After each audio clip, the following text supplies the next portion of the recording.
Hi there, this is Miguel Lozano. I like to teach fast and simple communication tricks. I also run communication and business English training in companies, and I'm a professional translator and simultaneous interpreter. Today, as a series of communication tips, I'm going to show you 4 tricks to get your message across. And here comes the big question. Why do we want to make our message across? Why? Making your point across means that people have listened to you, that they have assimilated your message. So all those frustrating moments when you feel like, are these people listening to me? Yes, there is a solution.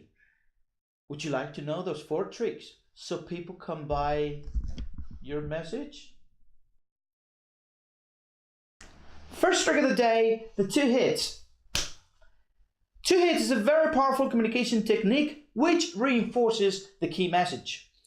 It is not about repeating and repeating. No, yuck. It's about reaffirming and gluing the message in the brain and the memory of your audience. In today's case, first I will explain the idea, first hit. Then I will give you an example, second hit. And I have chosen a very challenging subject. Going the extra mile. Now before that, here's a second trick.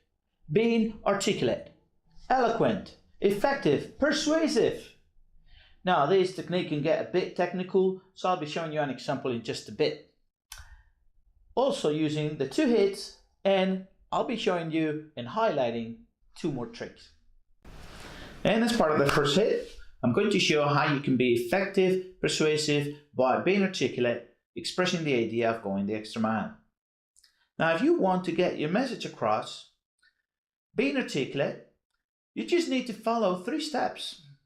First, topic sentence, as you can see. Second, the illustration. And third, the closing statement. Of course, feel free to pause the video anytime you need to. Now I'm going to take out one of these 3 elements. This shows inside out what many of us do at times, unfortunately, when we speak in presentations or meetings, so you can see the effect. So if I fail to mention the topic sentence, the sentence with the main topic, you will not see what the illustration is about. And many people may be thinking, what's the point you're making? Then if I take out the illustration, what many of us also do in meetings, you won't see the picture. And finally, if I'm missing the closing statement, you won't be convinced. So let's put the punch back. The why. It's gotta be short.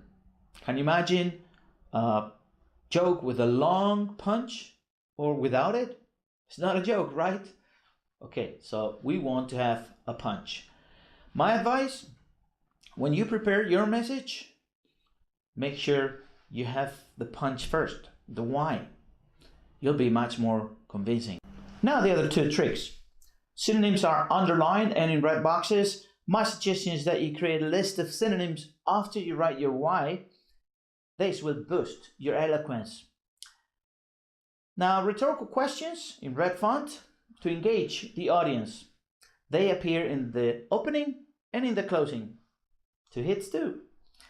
It looks quite convincing and powerful, huh? Now, this illustration acted as the first hit. The second hit will be an example to support the first one. And we'll do it through storytelling. Let me give you one example. A few years ago, Gilda, an Argentinian student of mine, went to a coffee shop in Madrid, Spain. She ordered coffee and the waiter said, "Would you like a toast to go with it?" She said, "No, thank you. I'm a celiac." Next day, the waiter asked her again, "Toast with your coffee?" She said, "No, thank you. Just the coffee, please." But the third day, the waiter asked her, "Would you like a coffee to go with your toast? Now we serve gluten-free bread." And she said, "Oh, thank you, but just the coffee, please." Now we could say, why bother? But the reality here is that all the waiter needed to do was make a phone call to the baker and say, "Hey, do you serve gluten-free bread with your daily deliveries. That's all. He didn't have to work extra. He just cared. On the other hand, the customer felt, hey, they listened to me. They cared about me. And you know what she did? She ended up telling everybody at work and friends. And eventually they ended up going to that coffee shop.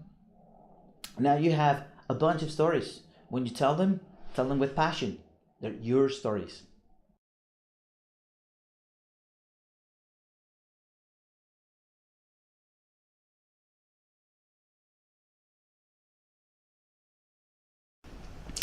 Now let me explain why it's far more effective to be combining a fact followed by a story or an example. Let's take two scenarios. Scenario number one, where you have a fact followed by another fact that illustrates the first fact. And scenario number two, where you have a story followed by another story and you illustrate the first one. Well, what happens with these is that with a fact plus another fact, your voice is going to be the same. It's going to have the same tone of voice. It's going to be monotone, monotonous. The same goes for the body language. Your body language for the first fact and the second fact will be not very dynamic. Now, if we go for the second scenario and you have a story followed by another story, yeah, great, fun. However, where is the trust? That's why combining the fact, building the trust, and illustrating with a story or an example where you have the glue, that glue will allow you to stick that message in the brain of your audience. I'll ask you a question. When time goes by, what are you going to remember the most? The fact or the story? The story, right? But you needed the fact to believe in the story.